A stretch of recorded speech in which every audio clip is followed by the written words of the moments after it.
ప్రభుత్వంలో 66,718 ఇన్సూరెన్స్ అప్పుడు ఉచిత పంటల బీమా ఉన్నది కాబట్టి 66,000 పడింది. 66,780 పడింది. 66,500 పడింది.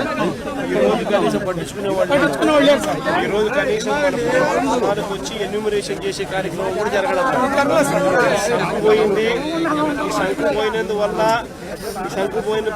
పోయినందువల్ల పాలు పోసుకునే పరిస్థితి ఉండదు, దిగుబడి తగ్గిపోతుంది.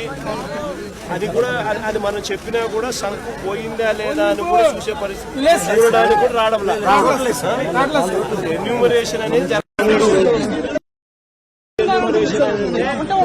చూడడానికే పోయిందా లేదా, సంకు పోయిందా లేదా, పోయింది కాబట్టి దిగుబడి తగ్గిందా లేదా, సంకు పోయే పరిస్థితి చూస్తే అని ఎకరాన్ని 30,000 సార్ మన ఖర్చు. అవును సార్. యూరియా కట్ట బ్యాగ్ లో నేను 500 చేసుకున్నాను సార్. బ్యాగ్ లో 275 500 చేసుకున్నాను సార్. 260 రూపాయలకు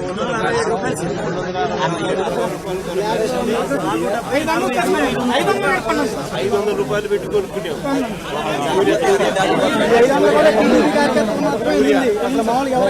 పెట్టుబడి సహాయం మనం అన్నదాత సుఖీభవ అని చెప్పి 20,000, 20,000, 40,000 ఇస్తా ఉన్నారు. 40,000లో 5,000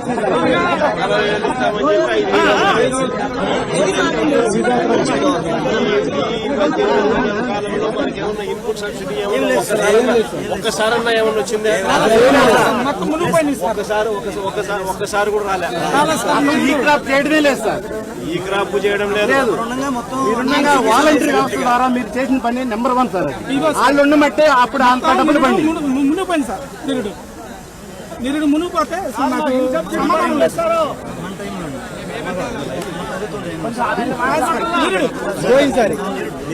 పోయిన పంటకి లాస్ట్ టైం పోయినా పట్టకపోతే కూడా అప్పుడు పట్టించుకోవడం ఇప్పుడు పట్టించుకోవడం. ఇది వరుసగా 2వ సారి 3వ సారి జరగడం. సెకండ్ టైం ప్రభుత్వంలో ఇప్పుడు పట్టించుకునే.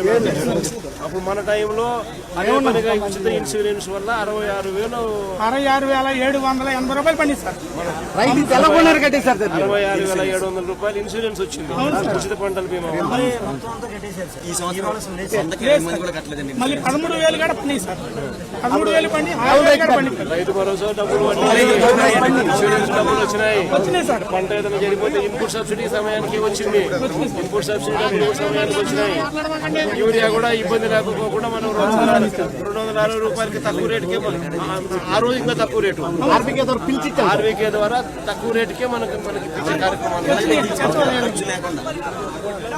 పూర్తిగా రైతులు పట్టించుకునే పరిస్థితి లేదు. 3.5 ఎకరాలు. 3 ఎకరాలు. పేరేం పేరు? బ్రహ్మకృష్ణ అండి. ఓడిపోయిన బ్రహ్మకృష్ణ.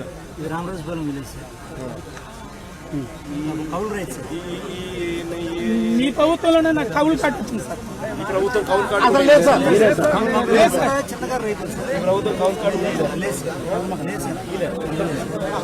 ఈ ఉన్న వాటిని కూడా మీరు రాసిన వాటిని కూడా కొన్ని వాటిని తీసేస్తాం సార్. ఇంకా వేరే రైతులు మీరంతా రైతులేనా?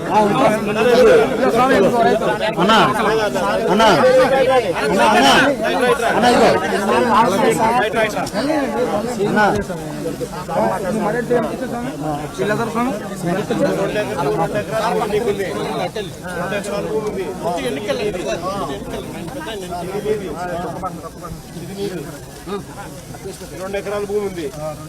ఇప్పుడు ఈ 2 ఎకరాలు పెట్టుబడి ఎంత అయింది? ఇప్పుడు 30,000 అయింది ఉన్న ఎకరానికి. ఎకరానికి 30,000 రూపాయలు పెట్టుబడి. కోత కోసేసరికి ఇంకో 40,000 అయింది. పెట్టుబడి ఇంత పెట్టాము. ఈ పెట్టుబడికి నష్టం జరిగింది. నీకేమన్నా నేను కౌలు రైతా? నువ్వు మామూలు కౌలు రైతే సార్. నువ్వు కౌలు రైతు. మొత్తం 2 ఎకరాలు ఇది కౌలేనన్నా? Cowley sir. ఎవరన్నా వచ్చి కనీసం ఎన్యూమరేషన్ చేసినారా? పంట పొలానికి వచ్చి కూడా ఎవరు సార్. నీ పేరు ఏం పేరునా? నా పేరు వెంకటేశ్వర సార్. వెంకటేశ్వరరావు అన్న. ఎవరు కనీసం పొలానికి వచ్చింది లేదు, ఎవరు ఎన్యూమరేషన్ చేసింది లేదు. కనీసం పంట పొలానికి వచ్చి ఈడ సుంకు అనేది ఇరిగిపోయిందా లేదా చూసే కార్యక్రమం జరగలే. అధికారి కాడ వచ్చి మాకు అసలు ఇంతవరకే మాతో జరిగింది లేదు. లేదు సార్. మనకు పెట్టుబడి సహాయం కింద అన్నదాత సుఖీభావ కింద 20,000 ఇస్తామన్నారు. అవన్నీ 40,000 అన్నారు. జగన్ సార్ కుర్చీ ఎక్కేదాకానే కుర్చీ ఎక్కిన తర్వాత లేదు సార్. అసలు అసలు రూపాయి రాలా సార్. ఈ 2 సంవత్సరం కూడా మనకి ఇదే రకంగా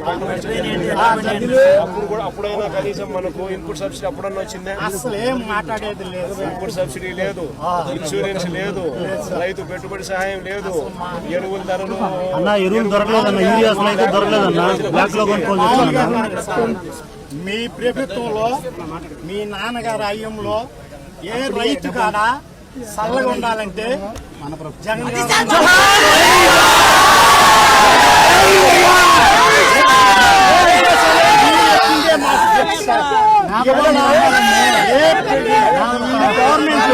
గవర్నమెంట్ వరకే వచ్చి ఎట్టున్నారు ఏంటి ఏమైపోయారు అసలు విఐ ఎవరో కూడా తెలుస్తలేదు సార్. సచివాలయంలో విఐ అనేవాడు కూడా ఉండలేదు, లేడీస్ అయితే ఉండలేదు. ఫస్ట్ ఆఫ్ ఆల్ ఎన్యూమరేషన్ లో ముఖ్యమైన ఘట్టం ఏంటంటే వచ్చి ఇక్కడ సుంకు ఇరిగిపోయిందా లేదా అని చూడడం. సుంకు కనీసం ఇరిగిపోయిందా లేదా చూస్తే తప్పనిచ్చి నీకు పంట పాలు పోసుకుంటా ఉందా లేదా అనేది అది ఫస్ట్ ఎన్యూమరేషన్ లో ముఖ్యమైన భాగం. సుంకు అనేది ఇరిగిపోతే నెక్స్ట్ జర్మినేషన్ స్టేజ్ అనేది రాదు. అట్లాంటిది ఆ సుంకు ఎన్యూమరేషన్ అసలు మనిషి ఎందుకు అధికారి ఇక్కడికి రావాలా, వచ్చి ఎందుకు చూడాలంటే ఈ సుంకు ఉందా లేదా పోయిందా, ఈ సంకు ఉందా లేదా, ఈ సంకు పోయిందా లేదా, ఇటు ఎన్ని చూడాల్సిన కార్యక్రమాలు చేయాలి. అవును సార్, మీ ప్రభుత్వంలో వచ్చి చూశారు సార్. ఏం లేదు సార్, మీ ప్రభుత్వంలో వచ్చి చూశారు సార్. ఇప్పుడు చూసేవాళ్ళు మీ ప్రభుత్వంలో ఉండగా వచ్చి చూశారు, చూసేవాళ్ళు ఎవరు ఉన్నారు సార్? వాన పడితే ఇక మా పని ఇక రోడ్లను కూడా అడిగి తింటున్నాం సార్. ఇలా ఉంటే ఏదైనా అల్పపీడనం పడిందండి. మళ్ళీ ఇంకోటి ఈ 4వ తారీఖు ఈ మబ్బులన్నీ సార్, ఈ మబ్బులన్నీ సింగిల్ పట్టే మాకుండదు కదా కాలేజ్ సార్.